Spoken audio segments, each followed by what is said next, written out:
Hey guys, MCU Collector here with another video, and this is the third in the Hasbro 6-inch Ghostbusters Plasma Series Spengler, EGON Spengler figure.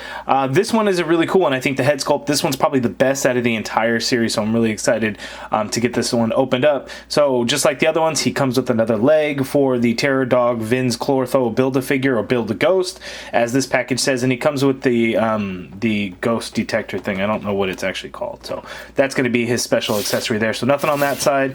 Artwork on this side was same with all the packages. We have a look at the Vinz Clortho Build-A-Figure, but on this package only, it actually says Build-A-Ghost. So why this one, I am not sure, but they all say Build-A-Figure, but his says Build-A-Ghost. You can see all the figures in the wave. The bio for Egon Spengler reads, "The brains of the operation. Egon's your go-to guy for the best gear." So there you have it.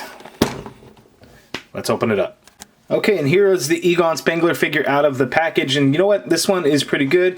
He is a combination of the Ray stance, so the bottom half is all Ray, and then the top half is all Peter Venkman. So the same torso as the Venkman figure, different torso from Ray, but he has the same legs as you can see with the boot, the pants tucked into the boots. So all reused parts with all these Ghostbusters figures, but not surprising because, you know, what are you going to do as far as unique sculpts for each one of these? It wouldn't really make a difference since they all wear basically the same suit. Anyway, we have the other leg for the Vinz Clortho Terror Dog, and this one's another weird one where it has the articulation and like where the calf would be instead of at the knee.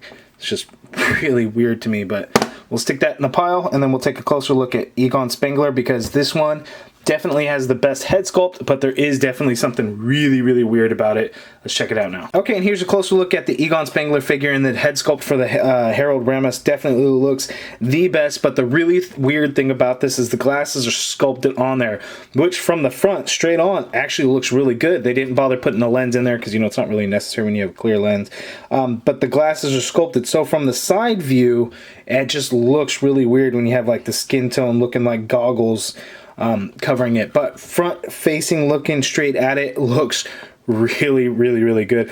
I really like the way they did his hair, because he really had high hair. Even in the second movie, it was like, seemed like it was like much higher up, but just looks really, really good. I'm really impressed with that. And then the rest of the figure, again, the same as the two previous Ghostbuster figures that we had seen.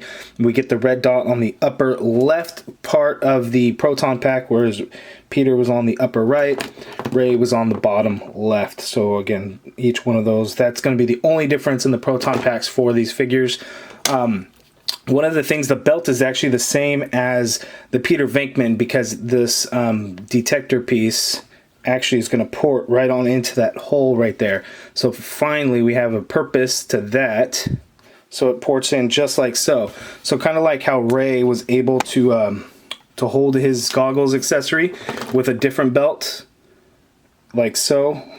We kind of get that same thing going on. So far, Peter Venkman can't do anything but hold the trap.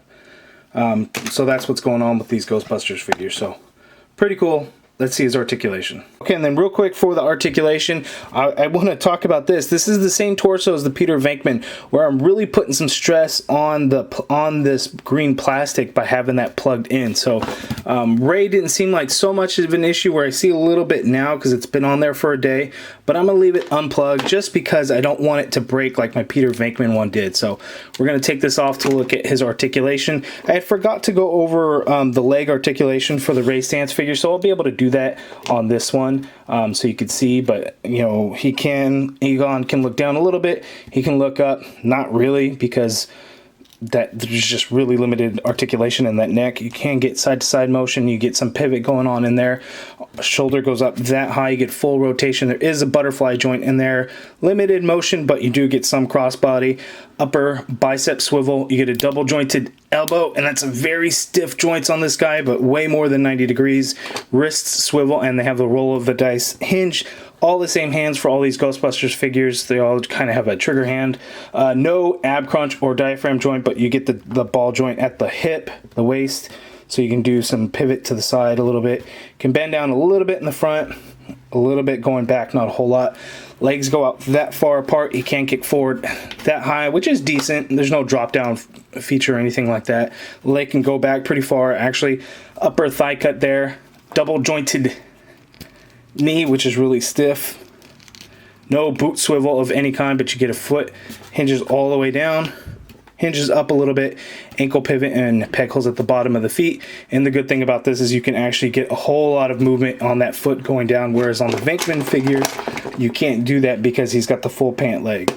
So that's one of the added bonuses with these lower legs compared to Venkman. So a little bit more articulation in the toe, but basically the same as all the other figures. Okay, and here are all the Ghostbusters together, and as a reminder of just kind of the 6-inch scale that they are compared to other 6-inch figures.